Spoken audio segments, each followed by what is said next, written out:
The uprisings against police brutality across U.S. cities came after police officers killed 46-year-old George Floyd. But the anger you see is also in response to a history of police violence, a history that has left Black people more scared about being a victim of police violence than being a victim of violent crime.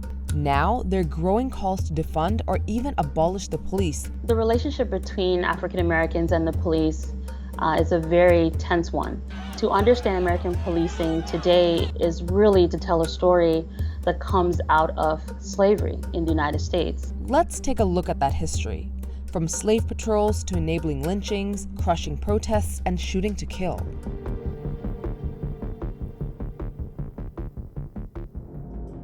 My mental health suffers tremendously when my children are out and about. There are stats to back up this fear.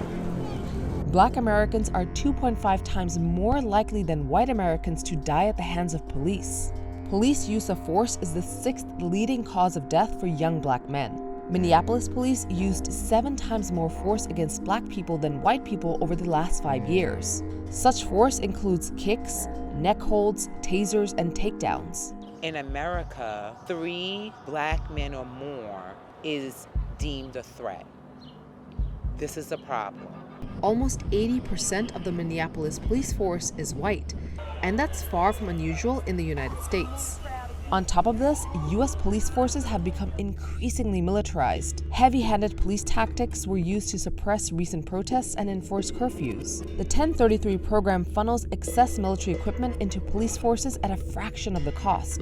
Police forces around the country hold about $1.8 billion worth of military gear. But this brutality and militarization doesn't come out of nowhere.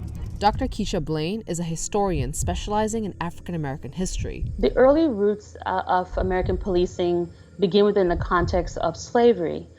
Before the Civil War, African Americans, particularly those living in the U.S. South, were enslaved. One of the things that developed throughout various parts of the South was the creation of slave patrols. Slave patrols were made of white volunteers. They would stop, question, and punish enslaved people caught without a permit to travel. They used vigilante tactics and terror to deter slave revolts. South Carolina set up the first slave patrol in 1704. Well, the white volunteers who joined the slave patrols felt empowered to control the lives of Black people. And this is where we begin to talk about how whiteness functions within the historical lens. Then came the Reconstruction era after the American Civil War. It's during this time the U.S. starts seeing organized and uniformed police officers.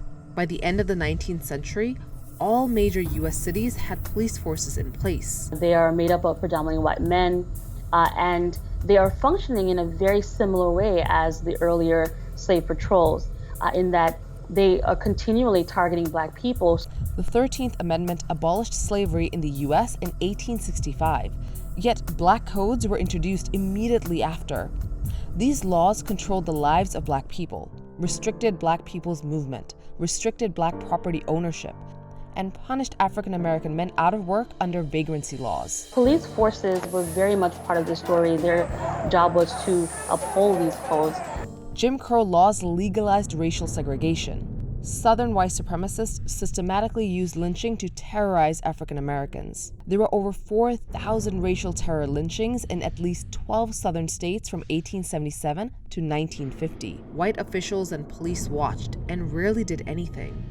By the time we get to the early 20th century, within the context of the Jim Crow South, what we see are police forces actually making it possible for white vigilantes to murder Black people, to lynch Black people, rather than arrest people for acts of violence. The painful history of police brutality continued during the Civil Rights Movement. There are all these moments where, as activists are marching peacefully, they encounter local police who attack them, who beat them up, who arrest them for all kinds of minor offenses or actually no offenses. Police forces during the Civil Rights era generally stood against protesters. The Civil Rights Act of 1964 ended segregation on paper, but uprisings triggered by acts of police brutality continued, from the urban uprising in the late 60s to the LA uprisings of 1992. Violent policing of African Americans persisted. Then, in 2014, a police officer fatally shot 18-year-old Michael Brown in Ferguson. That galvanized the Black Lives Matter movement. No peace! No peace! No peace! I see so many parallels even to the 1960s, and not solely the ways that people are organizing and the kinds of strategies they're employing, but even to the issue of police violence. There have been repeated attempts to reform police departments. There were calls for all cops to wear body cameras. They didn't deliver. Officers were trained to use more non-lethal force, but the training hasn't stopped killings. Thousands of cops have been investigated for misconduct. Police violence hasn't stopped. So people are recording police brutality, and people are sharing it. And in 2020, a white police officer in Minnesota will face criminal prosecution for the death of a black civilian. I am happy that all the officers have been arrested. My fathers have not been killed like this. We deserve justice. That's all I have to say. It's rare for cops to ever face trial, much less conviction. The officer who knelt on George Floyd's neck had worked as a police officer for almost 2 decades. This is despite being involved in a fatal shooting of a suspect and having multiple complaints filed against him. So protesters are calling to defund the police, and some are even calling for abolition. Campaigners want massive police budgets reduced and want funds reallocated towards social services. The movement certainly brought the issue of police violence to the national spotlight.